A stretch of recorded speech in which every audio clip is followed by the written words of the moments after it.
Okay, so if you have the white binder, we'll start on the page with the Sunday prayers on it. And in the gold prayer book, we'll start on page 34. And we will chant the Shakyamuni Buddha mantra, and then the Medicine Buddha stanza and mantra, and then the four immeasurables. Taya ta mune mune maha munaye soha. Taya ta mune mune maha munaye soha. Taya ta mune mune maha munaye soha. Bhagawan, with equal compassion for all, whose name, when merely heard, dispels the suffering of the lower realms, dispeller of disease and the three poisons, I prostrate to Medicine Buddha, Lapis Light. Taya ta om bekanse, maha bekanse, raja samudgate soha. Taya ta om bekanse, maha bekanse, raja samudgate soha. Taya ta om bekanse, maha bekanse, raja samudgate soha. Taya ta om bekanse, maha bekanse, raja samudgate soha. Taya ta om bekanse, maha bekanse, raja samudgate soha. Taya ta om bekanse, maha bekanse, raja samudgate soha. Taya ta om bekanse, maha bekanse, raja samudgate soha. May all sentient beings have happiness and the causes of happiness. May all sentient beings be free from suffering and the causes of suffering. May all sentient beings be inseparable from the happiness that is free from suffering. May all sentient beings abide in equanimity, free from attachment for friends and hatred for enemies. Now turn to page 37, and we'll say the four immeasurables once in Tibetan, and then Chenrezig's mantra 8 times, and Green Tara's mantra 7 times. Sem chen tom che de wa dong de we gyu dong den par gyur chig du ngao dong du ngao gi gyu dong del war gyur chig du ngao me pem de wa dong mi drel war gyur chig nye ring chog dong ni dong drel wei tong nyam la ne par gyur chig. Om mani padme hum, Om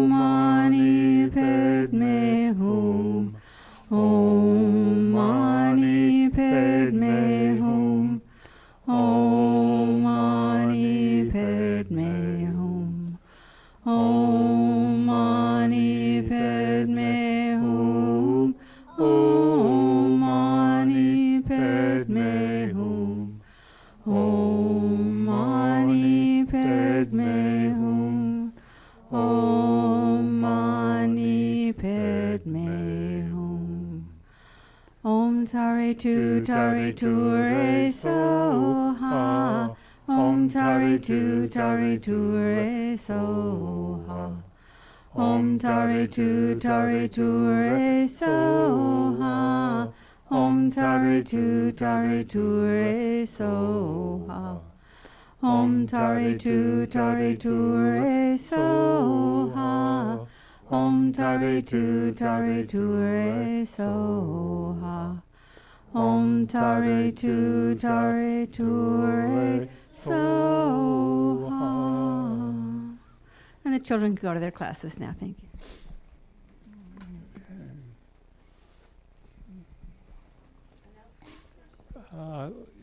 Okay. Good morning, everyone. As most people can tell, I'm not Geshe Gelek. He's taking a well-deserved day off today after leading a very successful all-day Tara retreat yesterday. I'm Robbie Watkins. I've been a member here at the center since the early 90s, and sometimes, for lack of anything else, Donna puts me up here in front of you to lead the discussion. And it is a discussion, it's not a lecture or a talk. So the success depends on people's participation. Who do we have here who's here for the very first time today? Okay, great. How many people were here last week for the discussion on purification? Because that's what we're going to continue. But even if you weren't here, I think you'll get some value. But first, let's just take a couple minutes and introduce ourselves to other people here in the Kadampa, the meditation room. Just say hello and good wishes.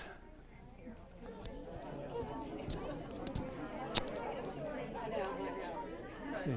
Jill, could I get the whiteboard again, please? Thank you.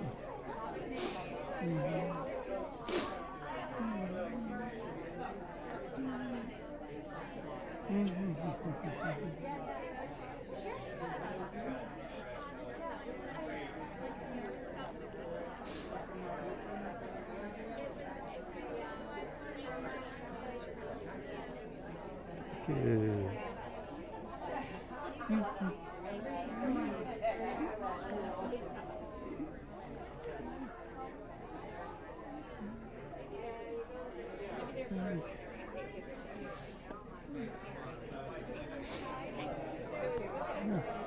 Oh, thank you.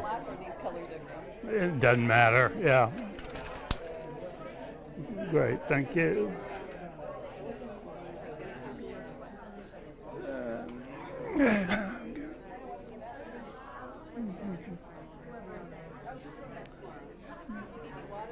I'm fine. I got some here. Thank you. Good morning again.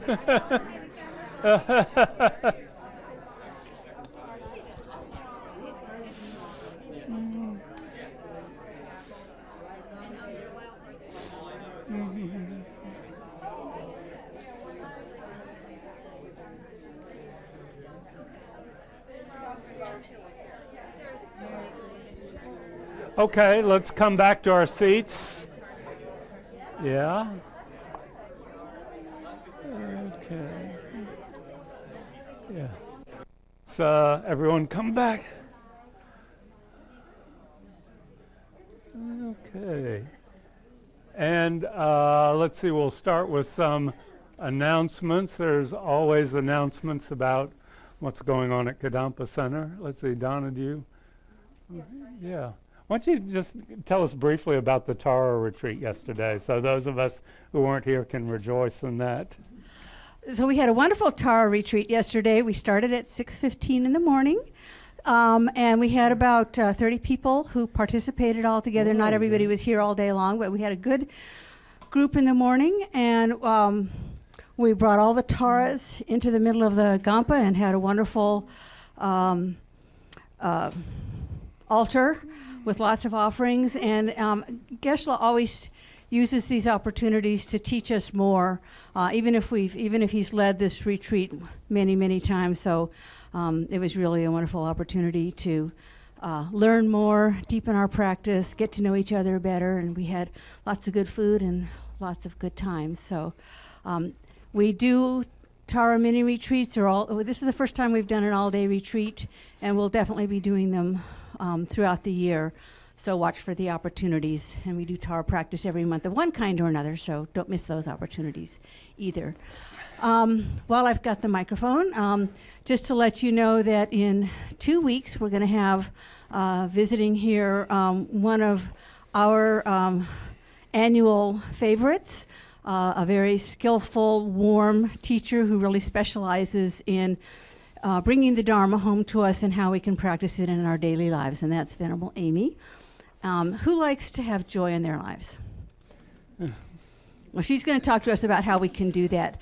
Her weekend workshop, Friday, Saturday, and Sunday on January 29 and January 31 and February 1st and 2nd is on the path to joy, and she's going to be drawing both from the Lamrim, which is the Dharma text in our lineage, and also the wonderful book of Joy, written by His Holiness and Archbishop Desmond Tutu. So don't miss the opportunity to come to that. Oh yes, and Venerable Amy is also the author of the Buddhism in a Nutshell book that is used as a basis for the Buddhism in a Nutshell class that we offer several times a year. So she's a long-time practitioner and really wonderful, so do come for that. And it looks like Elise has... Oh, and we'll have a newcomer orientation after the teachings here in the Kadampa gathering in the back, and Jill will be here to lead you through that. Hi, I'm Elise from Outreach, and we have a lot of wonderful, exciting outreach opportunities this coming month. Right now, we've already started the Share the Love food drive. That's ongoing through Valentine's Day. The final delivery will be made on Valentine's Day. We welcome people to contribute any kind of non-perishable food, because after the holidays, the donations just dribble in, and people are still hungry, so please help them out.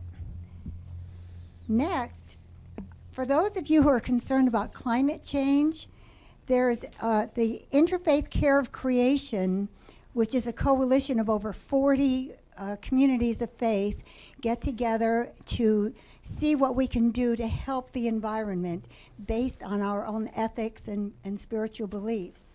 And there's going to be a presentation this coming Tuesday evening at 7 o'clock. There's a flyer by the back door. It's going to be held at the Highland United Methodist Church. And it's a presentation based on drawdown solutions for climate change.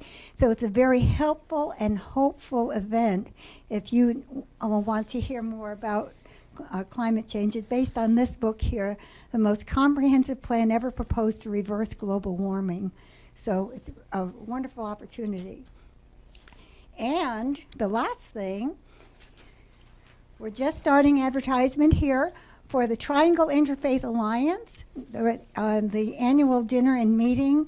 We're going to be talking about how you can be inspired by leaders who are involved in local interfaith initiatives. You can learn how you connect with others and be part of positive change. That's going to be on Thursday, February 27th in the evening. And we're going to have Reverend Nancy Petty, who is the pastor of Pullen Baptist Church. She's a known social activist and an interfaith activist. Reverend Bruce Puckett, who is the assistant dean of the Duke University Chapel. And Professor Gupta, who is an NC State professor who is involved in interfaith activities with students.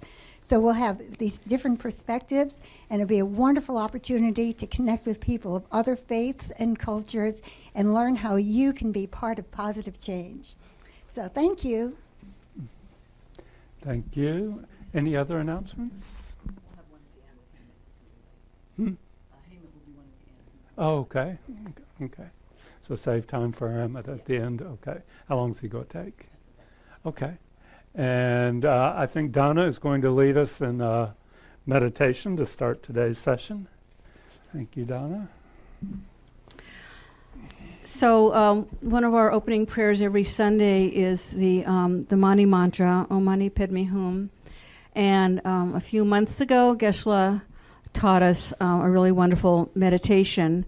As he pointed out, he's got a book with 1,000 pages of different ways to meditate on this simple 6-syllable mantra. And this is one that he taught us. So get yourselves comfortable, your back straight. If you're sitting on a cushion, sit a little towards the front of it. Your feet flat on the floor if you're in a chair. Your eyes lightly closed. Mouth is closed but not tight. You can have your hands in front of your body on your lap. Excuse me. The right hand on top of the left hand with the thumbs touching. And your upper arms a little bit away from your body. And this is just a position that helps you be stable and comfortable while you meditate.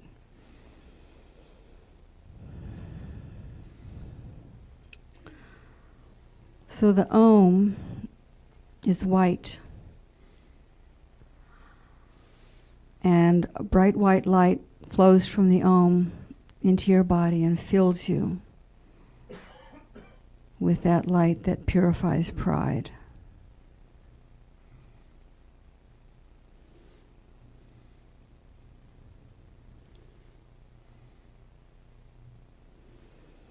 And then the light emanates from your body,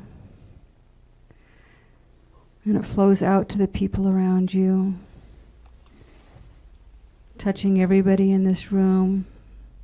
And then it flows farther out into the world, touching everybody in this city and in the state, across the country, touching those we love and those we don't even know at all, those we don't care for. And the moment the light touches any being, it eliminates pride.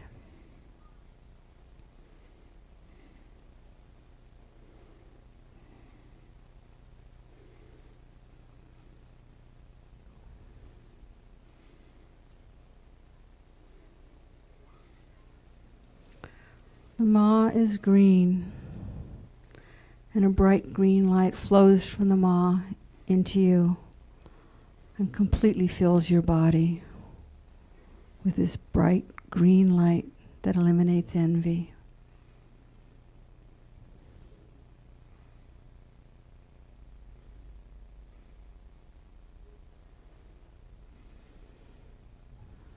And as your body fills with this bright green light, the light then radiates from your body out into the room, touching those close to you, filling the room, filling the building, and touching everybody in this building, and then out into the neighborhood, into the city, across the state, touching every being, ants and deer and squirrels as well as people. And it flows out into the whole country and across the entire world. And the moment this bright green light touches any being, it completely purifies envy.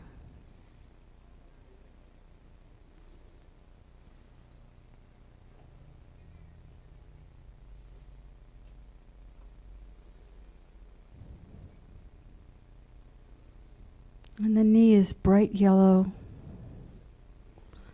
And this bright yellow light flows from the knee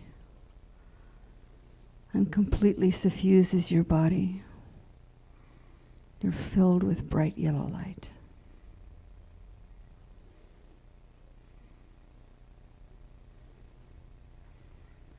And this light overcomes doubt. And as it fills your body, and it overflows and radiates from your body, touching everyone close to you. It fills the room, spreads out into the neighborhood.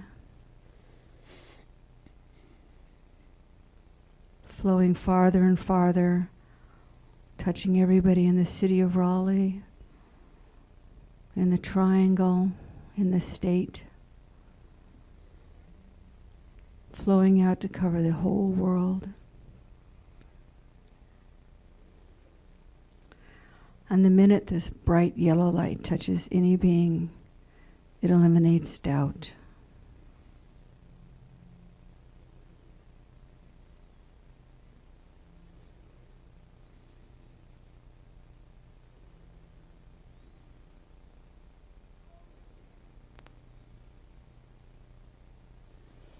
And the syllable ped is dark blue and eliminates ignorance.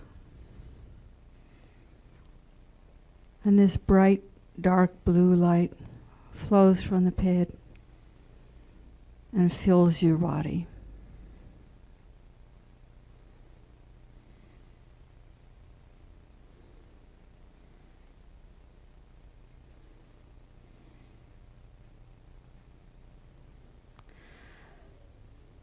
And as your body is filled with this light, it begins to emanate from your body,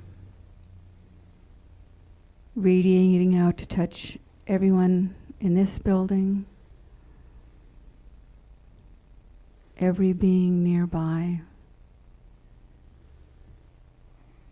birds, cockroaches, earthworms, cats and dogs, other people.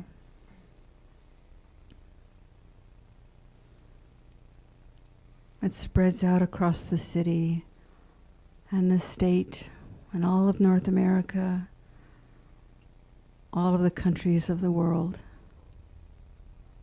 covered in blue light. And the moment it touches any being, it eliminates ignorance.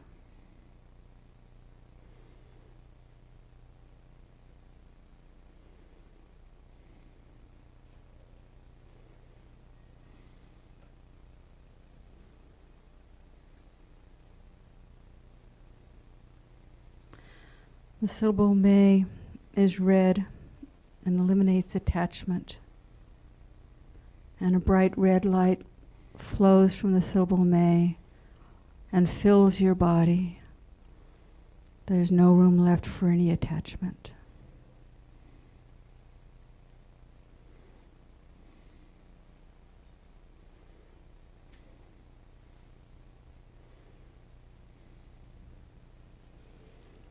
And then the light begins to radiate from your body,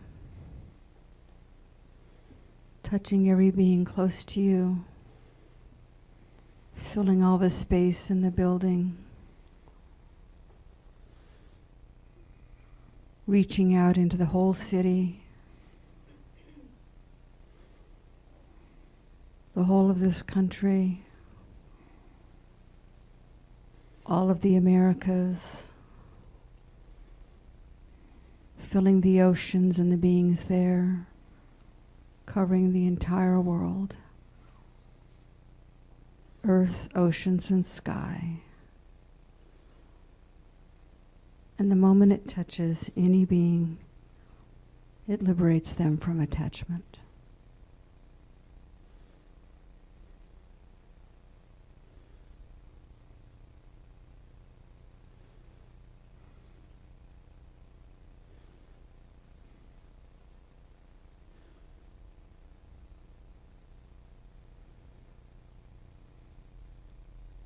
The syllable whom is dark blue or black and eliminates anger.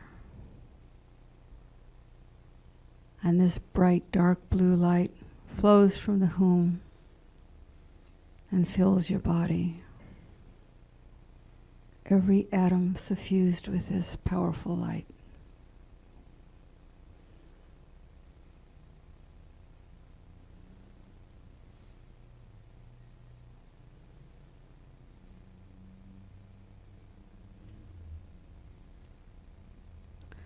And the blue light emanates from your body, filling the room and every being near you, reaching out farther, past what we know and what's familiar into the neighborhood and the city, all of the country, flowing into the oceans, rising into the sky, covering the entire planet with this deep, bright blue light.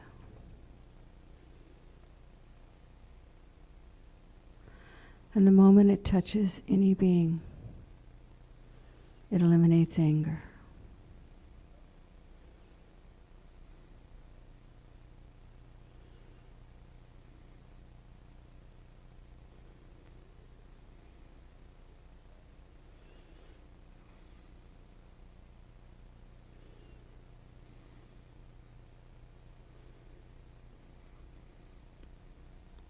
And we can relax back into the room.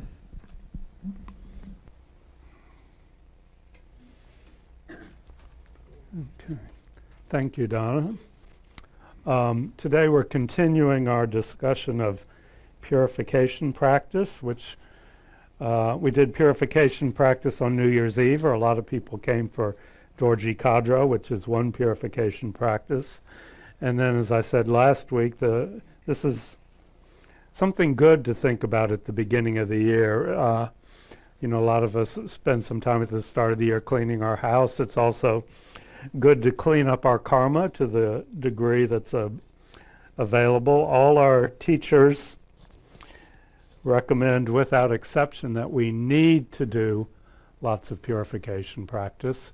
They say particularly if we feel like we're stuck in our spiritual progress, if we can't meditate, if it seems like we're not going anywhere, that's usually an indication that we need to do some purification practice. So as we talked about last week, purification is a whole enormous group of practices in the Buddhist tradition. Let's see, I think we'll go with red today. Okay, purification. And these practices, that one's not too, that's okay. Can people read that? It's not real dark. Yeah. Okay, we'll switch to the purple. Okay. Let's see if that's any better. By which we diminish or actually remove completely the negative karmic imprints on our mind stream. So it's based on a deep understanding of karma, the belief that everything we say, or everything we think, everything we say, everything we do makes an imprint on our mind stream that determines our future experience, that we will experience in the future. Okay? So both positive actions, good things we think, good things we say, good things we do, make imprints that will result in happiness in the future. Negative imprints, negative things we think, negative things we say, negative things we do, make imprints that we will experience as suffering, our own unhappiness, our own problems in the future. But as Geshe Gelek says, the one good quality that negative actions have is that they can be purified. Okay? So that's very positive. Now, how about good actions? What can we do with them besides experience their results? Rejoice. But what's the bad thing about good actions, if we can put it that way? They can end. Good karmic imprints can be destroyed by anger. Okay? So that anger burns up good karma. That's something to be aware of, but the good thing about negative actions, negative karma, is it can be purified. It can be actually lessened or completely removed from our mind stream so that we don't inevitably experience the results. So the logical conclusion is, if we're having problems in our life right now, if work isn't going good, or we're having relation problems, or any kind of problems in our life now, those are the results of negative actions in the past. Negative things that we've said, thought, said, or done. Okay? So that's an indication that purification practice would be useful. It's not necessarily going to make those problems disappear immediately, but it would prevent us from having similar problems in the future. And this is a point that came up last week that that I want to be real clear on. If we purify a negative action, it doesn't mean that that action didn't happen. Okay? We're not changing the past. If we killed someone and we work on purifying that action, they're not going to come back to life. Okay? What we're working on is the imprint on our mind, the imprint that action left on our mind stream that will inevitably cause us to experience unhappiness in the future. And when we talk about purification, we always bring up Lama Atisha as the great example. We have a statue of him here on the altar. Lama Atisha, is very far along in his spiritual practice. It's said that if he was out riding, from one monastery to the other in his horse back in medieval Tibet, and just a single negative thought crossed his mind, a little bit of irritation or a little bit of craving, he would right then and there stop his horse, get off, get down on one knee, and do a purification practice. He was so convinced of how important it was to purify his negative karma. Okay? So, when we talk about this, we didn't touch on this. Well, let's go through the 4 opponent powers first, review those. So a complete purification practice has 4 components.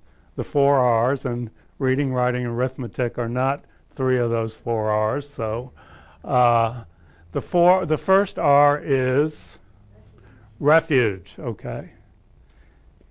And somebody tell me what refuge is. What's refuge? Turning to your the spiritual practice that makes sense to you, that works for you. Yeah, turning to your root spiritual values, what your core, what you look to when things are going tough. If we're Buddhist, we return to the Buddha, the historical figure, who was a human being like us, who achieved enlightenment in this lifetime. The Dharma, the teachings that he left to guide us on the path that he followed, and the Sangha, which is the other people following that path. So we take refuge in the Buddha, Dharma, and Sangha, as we did in our prayers first part of this session. So the first R is refuge. The second is regret, okay. Regret. And what is regret? Recognizing that something you did, thought, did, or said is not ethical. Yeah, okay, yeah, it is going to cause problems, yeah. It would have been better if you had not thought that. It would have been better if you had not said that. It would have been better if you had not done that, okay? And we always make the point that this is not guilt, which is a word that the Tibetans really have problems with, but here in the West we're very familiar with it. We're all good at practicing guilt. Guilt, I am a bad person because I did this, okay? Because I did this, I am a bad person and I deserve to suffer, okay? The regret is saying it would have been better if I had not done this because it will cause problems. But I am not inherently a bad, wicked, evil person, okay? So, Like the call to action. Call to action, yeah, yeah, okay. Yeah, so the second part of complete purification practice is regret. The third part is the remedy, okay. And what does that mean? If you can fix it right now, if you've been mean to someone or if you've stolen from someone, say you can apologize, You can return what you've stolen, okay? If you've spoken harshly, you can apologize. But if you're not able to do that, if either it happened many, many years ago and you still regret it, or you're thinking about, if you have a concept of previous lifetimes that I've done these actions in the past, then this may involve a formal practice such as visualization, reciting mantras, doing prostrations, all sorts of things. And this is where a teacher comes in very useful. They can give you specific practices to do.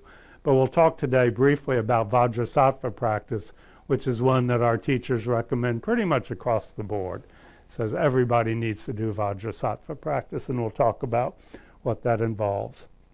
And the fourth part of a complete purification practice is the resolve, okay? Making a commitment not to do that negative action or those negative actions for the next hour, for the next day, for the rest of this lifetime. It has to be realistic if you want to put another R in there. You know, saying you're never going to speak harshly for the rest of your lifetime is probably not realistic. But even if we make a realistic resolve, there's a good chance we'll break it. But that's okay, okay? You know, we understand that we're not perfect, okay? So these are the 4 parts of a complete purification practice. Any questions or comments about those words? People understand what we're talking about here? So it's a mental process. We're using the mind to purify the mind, okay? Very interesting psychologically, that the mind has the ability to purify itself. When we're just starting off, we're weakening those negative karmic imprints. It's said that we have to have a true realization of emptiness, the way things exist, to remove them completely. But they can be removed if we develop that. But right now, we're basically just weakening their strength on us, okay? We're not removing them completely, okay? Okay. So I wanted to talk a little bit about, okay, so what kind of things do we want to purify? If we're thinking just about this lifetime, what do we want to purify?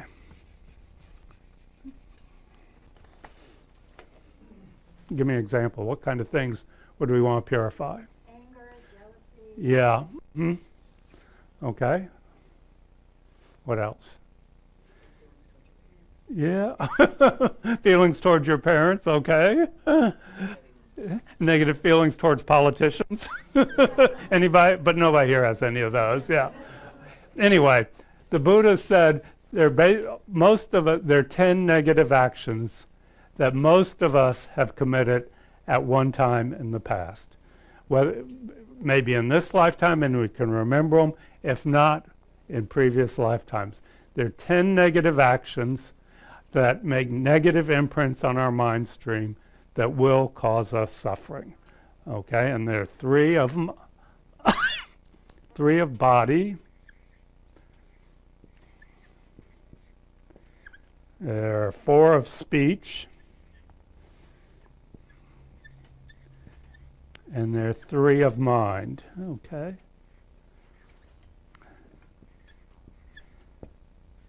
That sounds like the 10 deadly sins, or the 10, but we'll talk a little bit about why these are negative.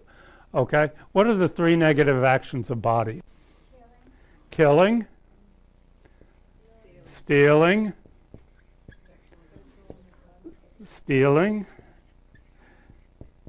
and sexual misconduct, which means generally having sex with someone else's partner or in a way that causes pain, mental or physical. Okay? 3 negative actions of body. What are the ones of speech? Lying.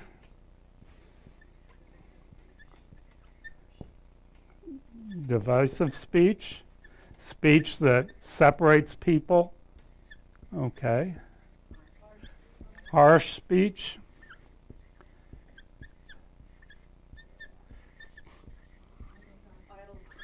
or frivolous speech, yeah. Okay.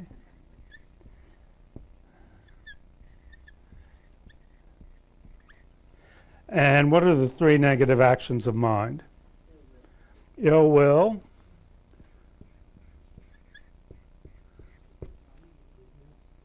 There's one before, yeah. Ill will, anger, we can say anger, yeah. Ignorance is the last one, yeah. Yeah. Next is covetousness.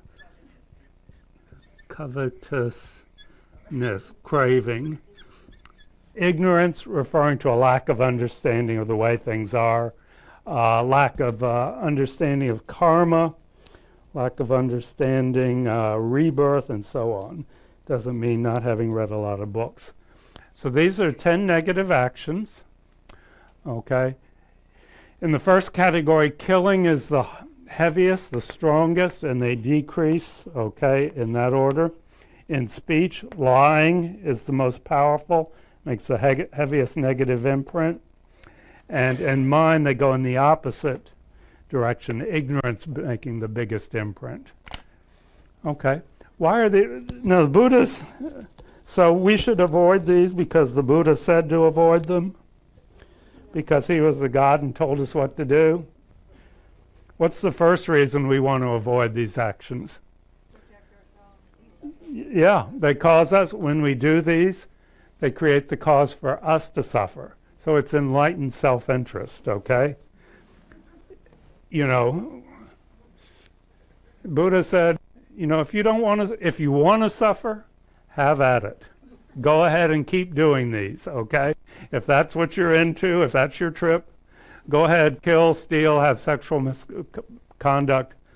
But if you don't want to suffer, the Buddha's saying, I'm going to say, in general, it's best to avoid these actions because they cause problems. Or as Geshe Gelek says, they cause complications. Okay, if your life is problematic, if things seem really complicated, it means you've done these in the past more than likely. Okay, now theoretically, an enlightened person could do all of these without creating any negative karma, but I'd say most of us probably aren't at that stage in the game, okay? But he was saying for most of us, we do these, we will suffer. Okay, so that's the first reason to avoid them. What's the next reason to avoid them? Generally, they cause suffering for others, okay? That's a higher level of spiritual practice. It's based on bodhicitta, the wish to benefit others. Maybe we can't really benefit others, but at least we can try to stop harming others, okay? And these are the actions that tend to harm others when we do them, okay? So if we can't do positive actions, at least we can avoid doing these as much as possible. As Venerable Robbie says, zip your lips and keep your hands to yourself. First level of spiritual practice, okay? This is what we're talking about when we talk about Buddhist ethics, which is the foundation of all Buddhist practices. We think, Buddhism is about sitting on a cushion and having all these great meditations. But it has to be based on a layer of ethical behavior. If we're spending our weekdays killing, stealing, and sexual misconduct, it's hard to come to Kadampa Center on Sunday morning and have a valuable meditation. Our mind's going to be very distracted. Okay? So ethical behavior, which means generally avoiding harming others, more specifically avoiding these actions, is the basis of all Buddhist spiritual practice. Okay? So we avoid these, and then we try to cultivate the opposite, okay? If we're at that level, rather than just saying, I didn't kill today, okay, I didn't kill anyone, yay for me, maybe we can actually save a life somehow, okay? We can do an animal liberation. We can give to a charity that saves lives. Hey, I didn't steal anything today. That's great, okay? But the next level, above and beyond that, give. Be generous, okay? Return something that you've taken that's not yours, okay? Instead of lying, it's hard to go through a whole day without lying, but at least try to tell the truth. Divisive speech, speech that brings people together. Harsh speech, great to avoid it, but kind speech is even better, okay? So depending on where we are in our life situation, in our spiritual practice, we can start by trying to avoid these, the ones of body being the easiest, the ones of speech being more difficult, the ones of mind being incredibly difficult, to avoid those, and then we can also begin cultivating their opposites, okay? So we avoid creating more negative karma. It's called negative karma because it will cause us to suffer. Probably will cause others to suffer, but it certainly will cause us to suffer. And then we try to create positive karma, which is what the people who were doing the Tara practice were yesterday. They were creating merit, okay? So I don't think there was a lot of killing, stealing, or sexual misconduct going on during that. Yeah, okay, so they weren't creating that, but they were creating positive karma by doing the Tara practice. Okay, I think we've got a comment. If you can wait for the mic. How many people do we have out in the world listening, Chris? 7, okay. Hey, Right. some days I'm one of those 7. So you mentioned I have 2 questions, but you mentioned one about the imprinting. The biggest imprint, you kind of sort of top to bottom, right? Yeah. Except for the mind one. Right. So say, for example, that if you told the truth to somebody, it would hurt their feelings. Yeah. Cause suffering. And Yeah. so, when somebody comes up to you and say, oh, did this person talk about me or say something about me? And you know that maybe those words were harsh or they were, not good in some sense. Mm-hmm. So in your mind, you think, well, I'm not going to, oh, no, nothing was said. Everything's okay. Because I don't want to cause suffering for that person, Mm-hmm. even when I know that speech was frivolous that somebody had said or of, ill will or whatever. I don't want to continue that. But lying has a greater imprint than the frivolous speech or the harsh speech. Mm-hmm. So in my mind, I'm like, well, maybe I'm not doing what's a good idea. Yeah. Even though my intention is to not cause harm. Right. So that's my first question. And then Okay, well, let's talk about Okay. that because that's a good one. That's where wisdom comes in. And most of us are somewhat deficient in wisdom in that we don't have the ability to see the effects of our actions. We can kind of guess, but we don't truly know what their effect is going to be. That's one part of it. Next part I would say is, that's why samsara sucks, okay? Sometimes we have 2 bad choices, and we have to choose the least bad, okay? There is no way, we are in samsara, this cycle of suffering, and we're continually faced with bad choices. And we just have to try and use what wisdom we have to choose the better of 2 choices. Sometimes we can voluntarily take on the negative karma of lying if we really think about it and really think that's going to be the best thing. But if we do that consciously, we'd be wise to purify pretty soon, okay? Because these things grow in strength the sooner we purify them, okay? I can assure you that everybody here killed on the way to Kadampa Center this morning. If just insects on your windshield, okay? And that's what being in samsara is like. You're going to Kadampa Center for spiritual practice, but by being in samsara, to get there, you have to kill countless insects. Okay, so that's why we have to be doing purification all the time. Does that address you? Yeah. Anybody else want to comment on that? Yeah, Elise. So, yeah, if you can wait for the mic, please. I remember one time Geshe telling a story about someone asked the same question. You know, somebody asks you a question, and to tell the truth would hurt them. He said that sometimes redirection is a good technique. Mm-hmm. And he told some story about some monks in the forest, and there was a deer being chased by hunters. Mm-hmm. And the hunters, they saw the deer run off, and the hunters came and asked the monks, so did the deer go this way?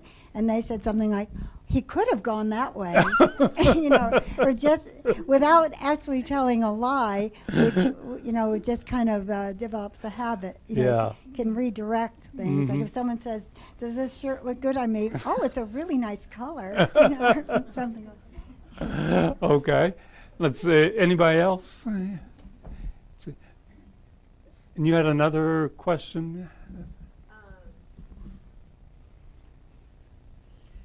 I think you answered it earlier, but I just wanted to know because you mentioned sort of the, again, greatest to least imprint, and it made me wonder, as you were talking about killing, I didn't kill today, yay for me. Mm-hmm. But then I'm thinking, well, that also is more of a reflection of my mind reflecting on my action, right? Mm-hmm. So then is it a greater imprint if I look at the mind and focus on that, and then the body and speech sort of happen? Does that make sense? Is there a greater imprint on the last group versus the first two? Yeah. Well, Or does that matter? Is that totally yeah, off? I think the last one is so much harder. We may find it very frustrating if we say, I'm not going to think any angry thoughts today. Yeah, maybe we should stick with I'm not going to kill or I'm not going to steal. I mean, not that we should cultivate angry thoughts, but we need to understand what we're capable of, yeah. And for most people, starting with the body and developing some control over the actions of the body is easier than controlling the mind, yeah. Okay. Any other questions or comments? I have one for you, Greg. Yeah. Mm-hmm. I started doing regret towards self-healing Mm-hmm. than outside that I did something so bad. Mm-hmm. Like if I ate some wrong food or if I gave in to people going out and eating that harms my health. Mm-hmm. So those kind of things kind of started feeling better than that I have done so much something bad Yeah. than Mhm. towards bringing myself into Mm-hmm. the focus, I think. Yeah. Mm-hmm. And reading always stresses me. So because I think we are so trained to study for exams. Mm-hmm. So if I see a book, I'll be like nervous. Oh, can I finish it? So I started doing, as I was studying for prepping for exams, I started studying like I will read with compassion Mm-hmm. for yeah. my, and then I felt like, oh, I could do 3 chapters in one sitting. That's Yeah. such a big deal. And rejoice in that. Yeah. Great. Okay. Anyone else? Okay. See, I wanted to talk about Vajrasattva. Do we have the little booklets? Do we not have one? That left last weekend. Yeah.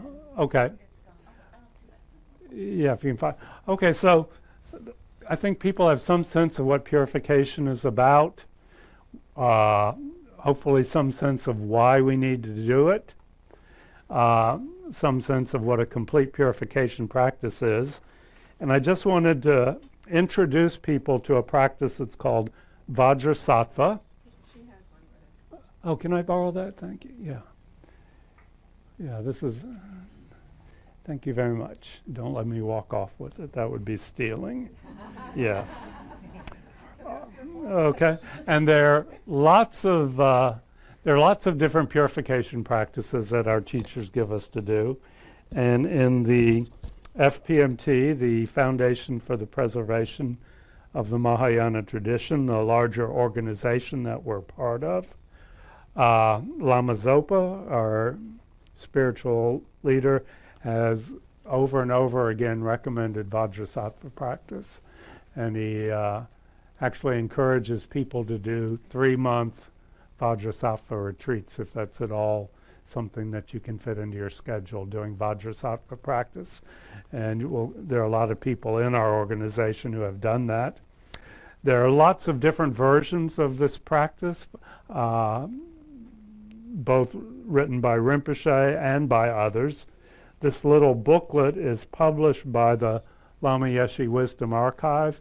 It's one version of Vajrasattva practice.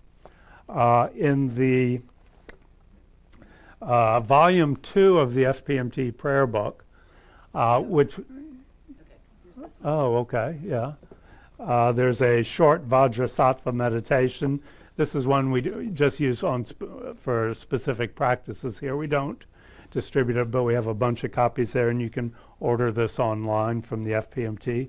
There's a short Vajrasattva meditation by Lama Zopa Rinpoche. And then there's this entire book published by the FPMT called The Preliminary Practice of Vajrasattva, if you want a very extensive version of Vajrasattva purification practice. Okay, so, and then you can find others online, but it's something that is really emphasized in the FPMT, and it's a practice that a lot of people here at Kadampa Center do on a regular basis.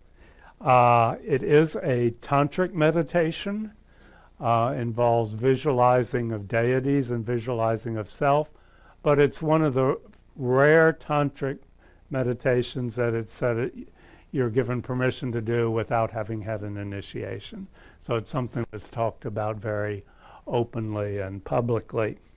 And there is a visualization of Vajrasattva that is part of the meditation. If you could just pass it around, get people to look at it, that's Vajrasattva. We don't have a large Vajrasattva tanka, do we? That actually is one. Is that Vajrasattva? Yeah. Yeah, okay.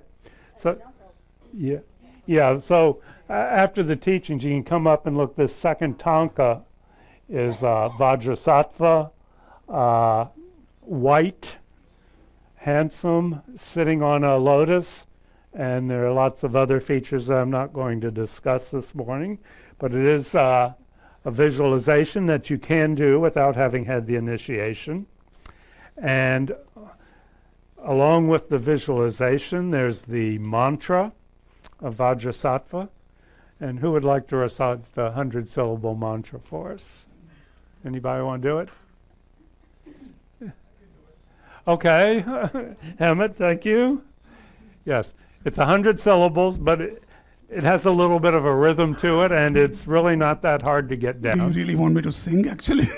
Just recite it if you can, Okay. yeah. It says, Om Vajrasattva Samaya Manupalaya Vajrasattva Tenopatita Drido Me Bhava Sutokayo Me Bhava Supokayo Me Bhava Anurakto Me Bhava Sarvasiddhim Me Prayacha Sarva Karma Sucha Me Sitam Chiyam Karum Hum Ha Ha Ha Ha Ho Bhagavan Sarva Tatha Gata Vajre Mame Muncha Vajre Bhava Maha Samaya Sattva Ahom Pe.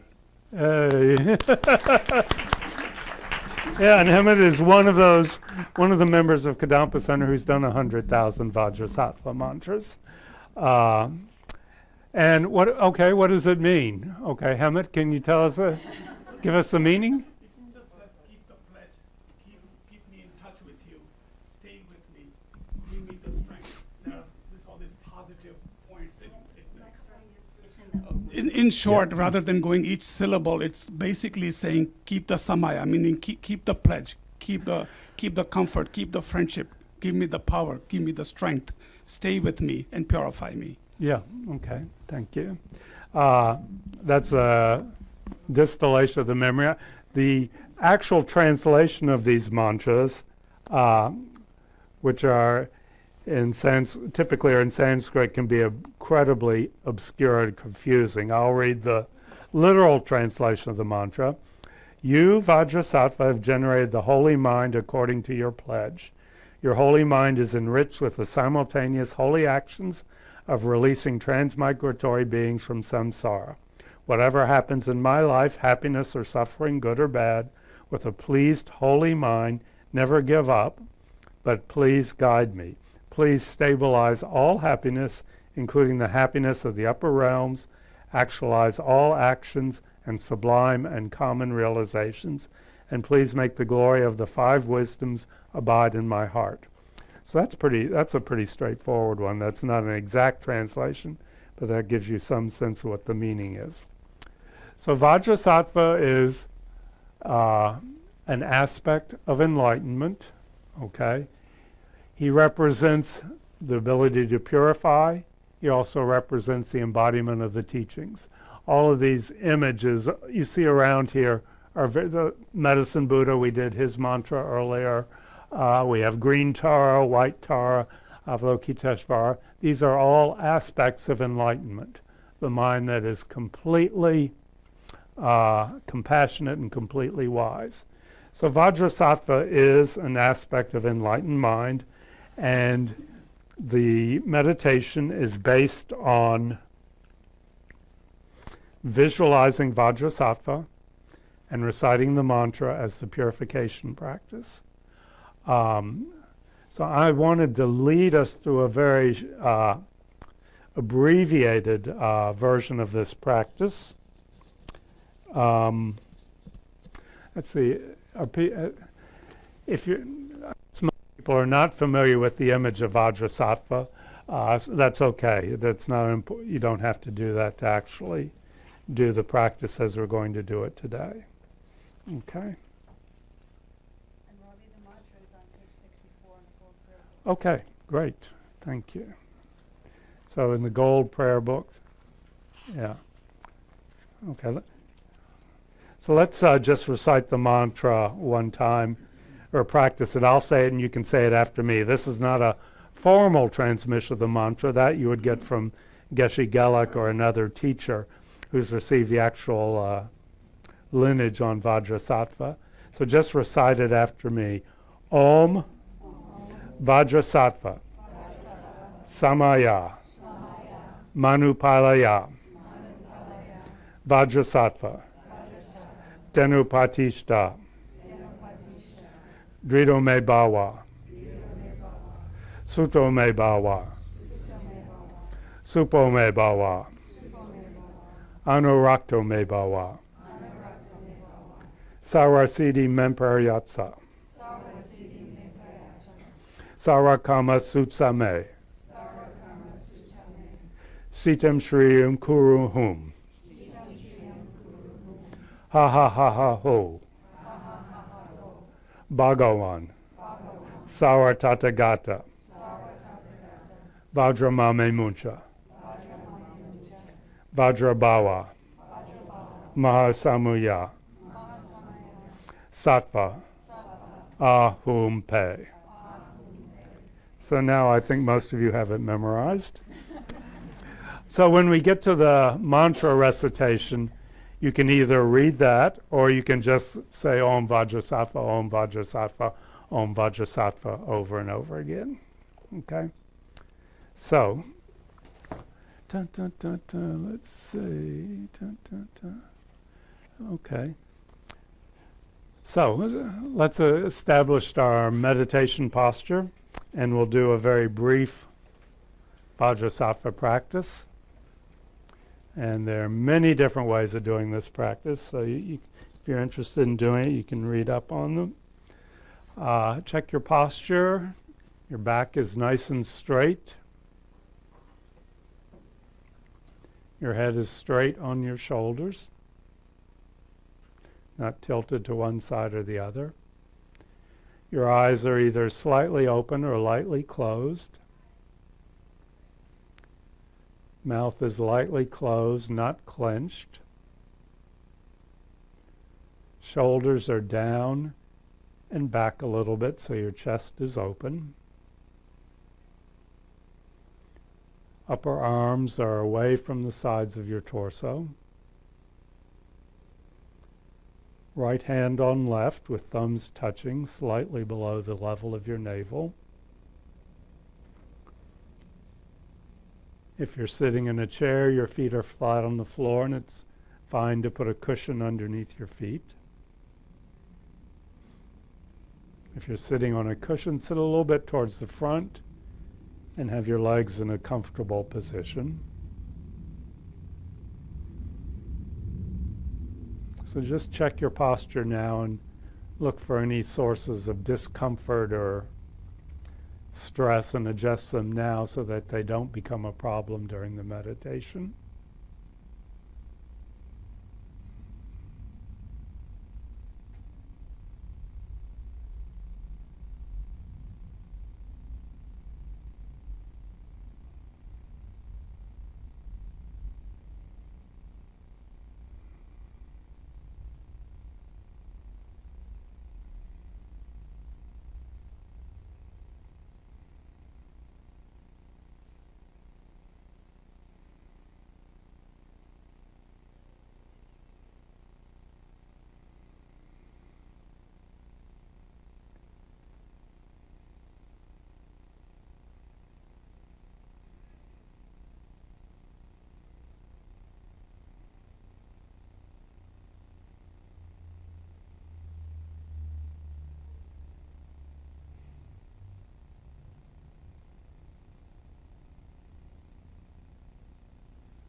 And we'll begin just by focusing on our breath for a couple minutes. Just the movement of the breath in and out through our nostrils. This helps stabilize our mind for the meditation to follow.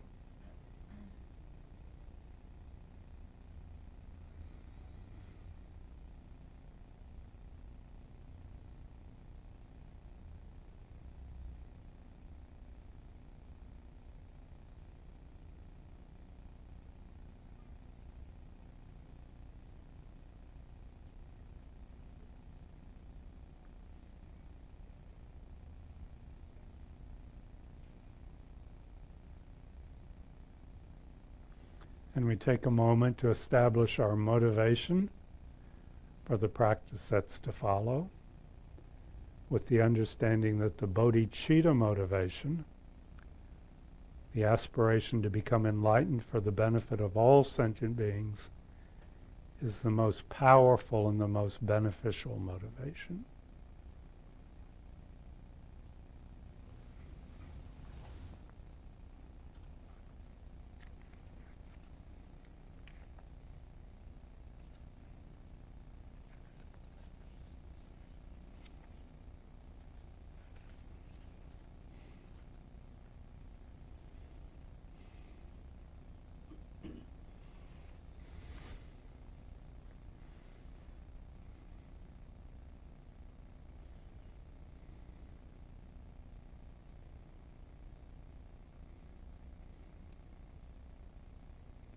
And having established our motivation, we now begin the actual practice.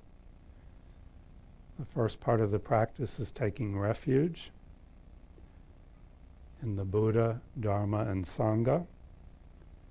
And I'm going to read the specific refuge prayer that Lama Zopa Rinpoche has given us to do as part of this practice.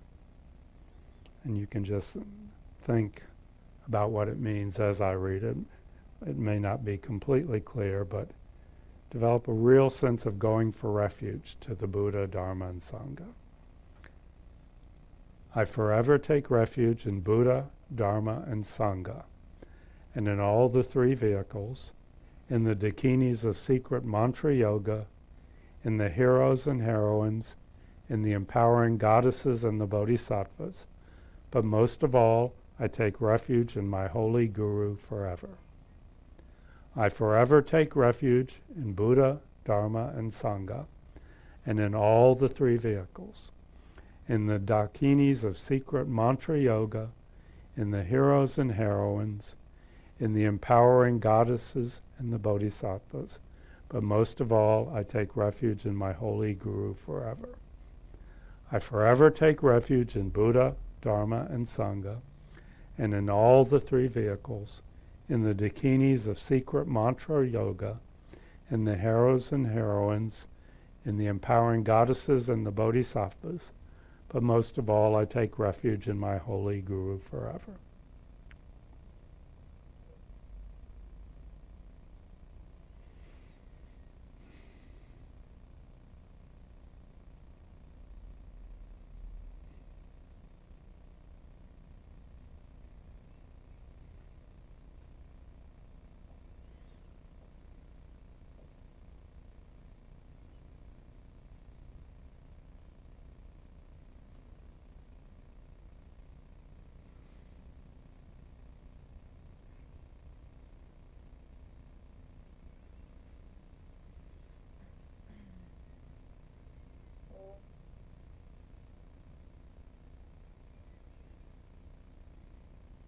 And next we generate a sense of regret. We bring to mind specific negative actions of body, speech, and mind that we've done in this lifetime. Maybe just in the last week or two, things that we regret doing. Or we can imagine the negative actions that we've done in previous lifetimes that we don't even remember. And we think that having these negative imprints on my mental continuum is unbearable. It's as if I've swallowed a lethal poison.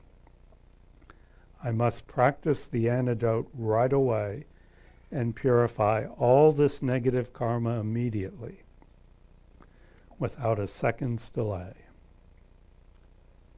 So we generate a deep sense of regret accompanied by urgency. I have to purify, and I have to do it now.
And now we move to the remedy. We establish the visualization of Vajrasattva, which just means our ability to imagine. Vajrasattva is in space in front of us, at the level of our forehead, three-dimensional, white, made of light, sitting on a lotus blossom, and gazing upon us with an expression of infinite compassion. And if that's too complicated, you can just imagine pure white light in front of you.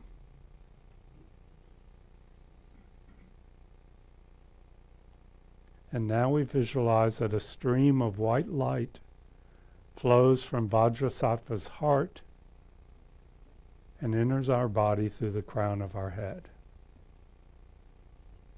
And we imagine that all our negative actions of body are being purified by that white light. As we recite the mantra, we can either recite the 100-syllable mantra or just say Om Vajrasattva. And you articulate that with your lips, but say it silently. So it's said so the person sitting next to you can't really hear you. So we'll do that for the first part of the purification practice, the first part of the remedy. Visualize that all our negative actions of body are being purified. Om Vajrasattva, Om Vajrasattva.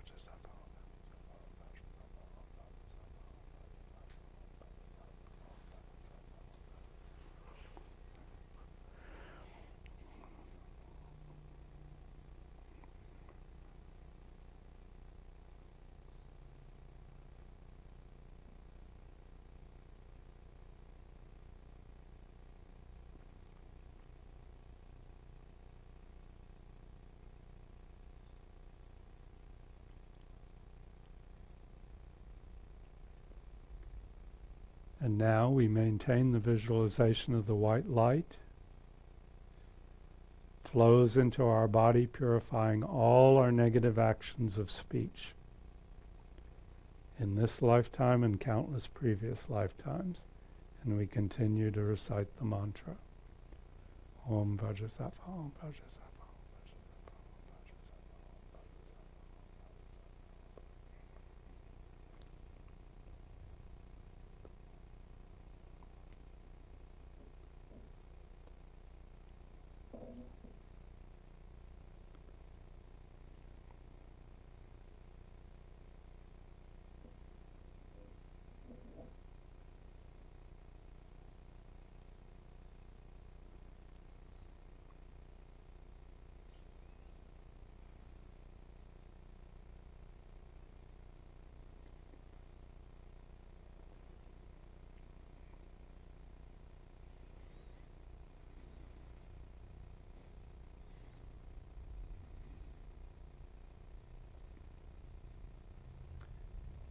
And continuing with the visualization, we now visualize that all our negative actions of mind are being purified as we continue to recite the mantra. Om Vajrasattva, Om Vajrasattva, Om Vajrasattva.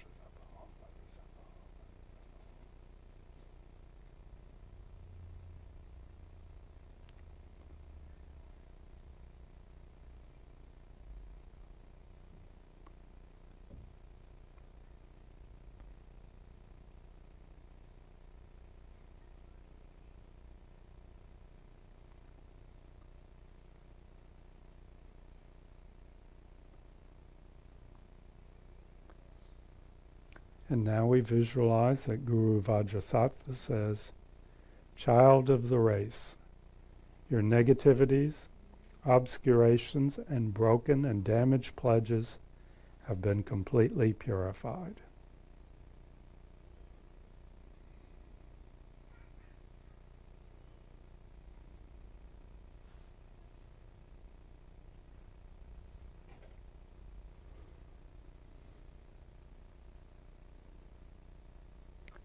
And now the resolve, and I'll read it as Lama Zopa's written it.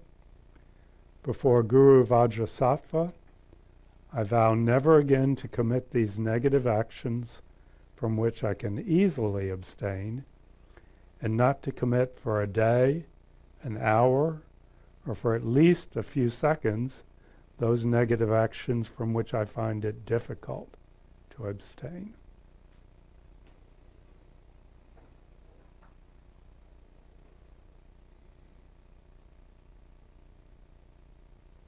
And now we visualize that Vajrasattva moves through space to the crown of our head, or the white light comes there and dissolves into us, completely filling our body with radiant, pure white light.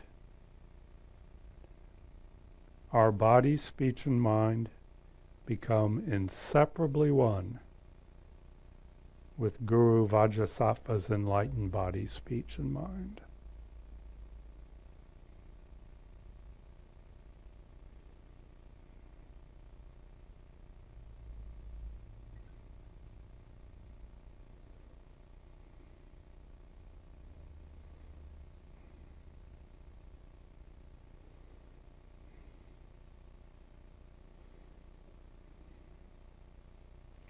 And to finish the practice, I'll read Lama Zopa Rinpoche's dedication.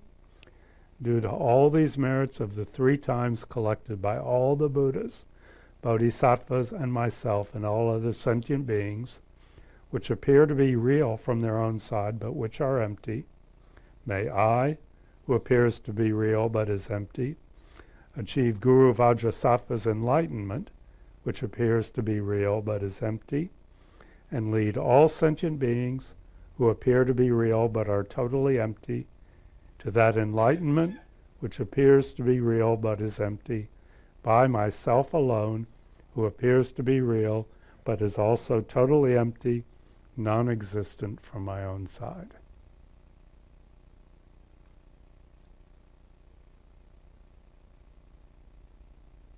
And you can relax your concentration. So that was a sprint through a very simple version of a Vajrasattva practice. Like I say, there are many sources where you can read up on that if you're interested in pursuing that further.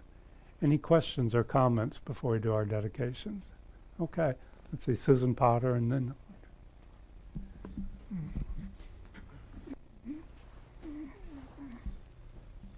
Thank you, Robbie. I'm inspired to, I mean, literally confess and vow among this group to do Vajrasattva practice for the next, well, what is today, the 18th?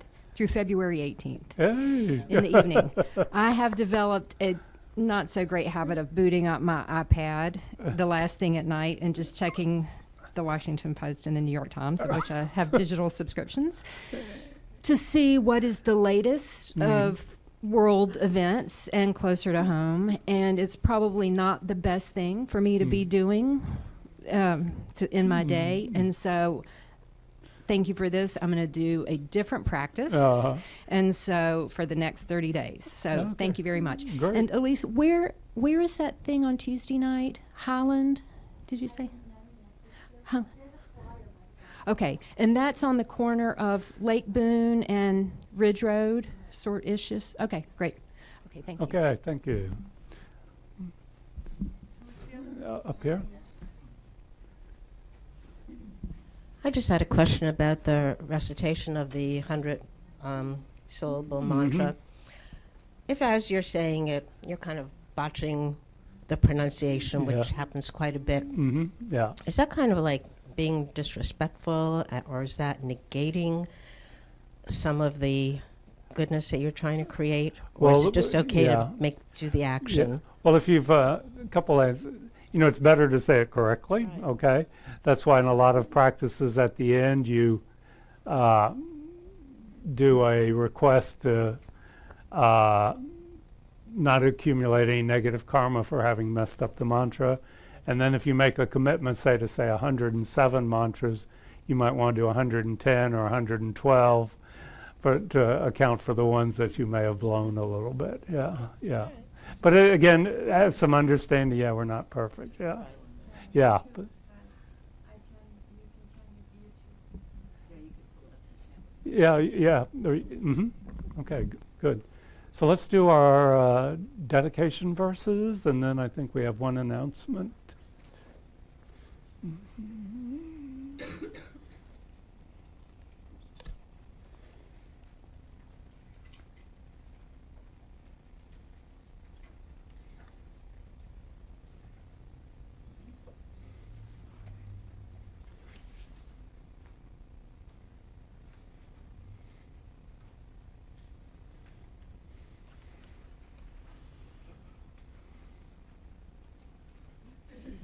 Okay, we're starting from page 246 in the Gold Prayer Book, and in the white binder, you'll be looking for Shanti Deva's dedication verses. May all beings everywhere, plagued by sufferings of body and mind, obtain a notion of happiness and joy by virtue of my merits. May no living creature suffer, commit evil, or ever fall ill. May no one be afraid or belittled with a mind weighed down by depression. May the blind see forms and the deaf hear sounds. May those whose bodies are worn with toil be restored on finding repose. May the naked find clothing, the hungry find food. May the thirsty find water and delicious drinks. May the poor find wealth, those weak with sorrow find joy. May the forlorn find hope, constant happiness and prosperity. May there be timely rains and bountiful harvests. May all medicines be effective and wholesome prayers bear fruit. May all who are sick and ill quickly be freed from their ailments. Whatever diseases there are in the world, may they never occur again. May the frightened cease to be afraid, and those bound be freed. May the powerless find power, and may people think of benefiting each other. For as long as space remains, for as long as sentient beings remain, until then may I too remain to dispel the miseries of the world. And now on page 244 and 245, we'll do the short, long life prayers for His Holiness the Dalai Lama, for Khyentse Rinpoche, Jetsun Lobsang Gelek, and for Lama Zopa Rinpoche. In a land And the encircled by snow mountains, you are the source of all happiness and good. joy. All-powerful Chenrezig, Tenzin Gyatso, please remain until samsara ends. The one who mastered his speech at a very young age, the one with great patience who received the name Awatare, the one with great precision who spread the teachings of Lama Tsongkhapa on bliss and void, Lama, ornament of the yellow hat tradition, please remain until samsara ends. You who uphold the subduer's moral way, who serve as the bountiful bearer of all, sustaining, preserving, and spreading Manjanath's victorious doctrine, who masterfully accomplished magnificent prayers honoring the three jewels, Savior of myself and others, your disciples, please, please live long. And now 7 green Tara mantras for the long lives of our precious teachers, Geshe Gelek and Geshe Sangpo. Om Tare Tu Re So Ha. Om Tare Tu Re So Ha. Om Tare Tu Re So Ha. Om Tare Tu Re So Ha. Om Tare Tu Re So Ha. Om Tare Tu Re So Ha. Om Tare Tu Re So Ha. And Hemat, come on up for you.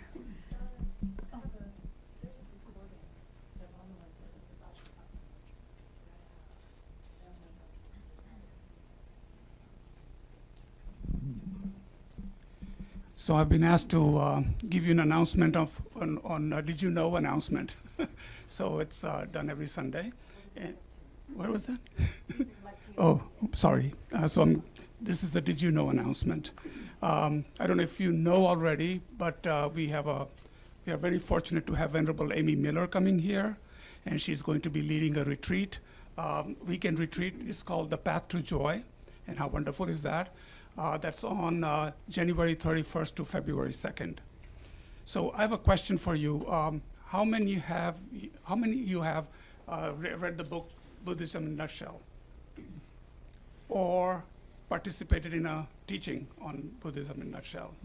So in some way or form, you are familiar with her and know how valuable she is, right? And she has an extensive background in Buddhism. Just to list few things. She's trained as an emotional support hospice counselor during the peak of AIDS epidemic in San Francisco. Ordained as a Buddhist nun in June 2000 by Great Tibetan Master Venerable Choden Rinpoche, and has been teaching extensively since 1992. Organized international teaching tours and led pilgrimages. She's taken people to Nepal, Sikkim, Bhutan, Laudo, name it. She's really, really good at that too. And she's also she was a director of Milarepa Center. It's a sister FPMT center in Vermont. And then she's led many, many courses, establishing and maintaining mindfulness to include death and dying, overcoming anxiety and depression, beating addiction, dealing with self-esteem issues, and also cultivating compassion and loving kindness, just to name few. Okay, so during her visit later this month, she'll lead a retreat again, The Path to Joy. And so you may be wondering, in East, I'm familiar with it, that in the East, a lot of people support, when Buddha was around, a lot of people supported the monks and the Buddhas with clothes, shelter, food, and financially. And in West, we have the same opportunity to support the teachings, not only the teachings, but and create the causes and conditions for these teachings to occur for a long time, not for us, but also for future community members and children. So the way you can support Venerable Amy's teaching is with a $50 or more, you can do a personalized dedication posted on the sponsor wall outside here. And then with $108, a personalized dedication and an invitation to sponsors tea. Okay, and that's is usually held at the end of the retreat. And so I really want to thank you for the support, but most of all, just realize by supporting our teachers, you're supporting not only the teachings, but you're also supporting you're creating causes and conditions for teachings to happen again and again and again. So again, thank you for that. Thank you. Mhm. Okay. I think we may have a recording of the Vajrasattva mantra by Venerable Lama. Yeah, is that online? Is that on the website, do you know? Yeah, if people want to learn it. I have a recording of Lamala from 2016, and she has that very beautiful, Yeah, clear pronunciation that we're all used to hearing. So I can figure out how to put it on the website with some help. Okay, that'd be great. Thank you. Okay, thank you, everyone.